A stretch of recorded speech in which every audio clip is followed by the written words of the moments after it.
England తో జరుగుతున్న T20 series లో భారత ప్లేయర్లు పవర్ఫుల్ పర్ఫార్మెన్స్ తో అదరగొడుతున్నారు. ఆడిన 2 మ్యాచ్ల్లోనూ విజయ భేరి మోగించి మూడో మ్యాచ్ కు సిద్ధమయ్యారు. మరి కాసేపట్లో రాజ్కోట్ వేదికగా ఇంగ్లాండ్ తో మూడో మ్యాచ్ ఆడనున్నారు.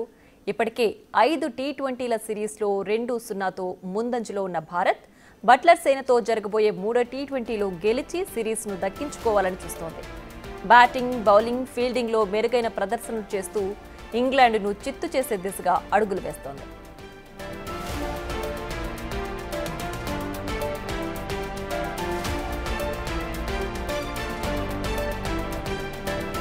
ఇక ఇంగ్లాండ్ విషయానికి వస్తే ఆడిన 2 మ్యాచ్ల్లోనూ ఓడిన ఇంగ్లాండ్ జట్టు మూడో టీ20లో అయినా విజయం సాధించాలనే పట్టుదలతో ఉంది.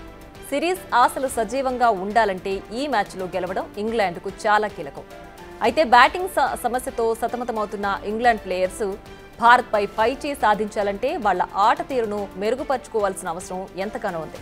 ముఖ్యంగా బ్యాటింగ్లో పుంజుకోవాలని చెప్పాలి. జరిగిన 2 మ్యాచ్ల్లో కెప్టెన్ జోస్ బట్లర్ మినహా ఎవ్వరూ 50 పరుగులకు మించి చేసిన దాఖలాలు కనిపించలేదు.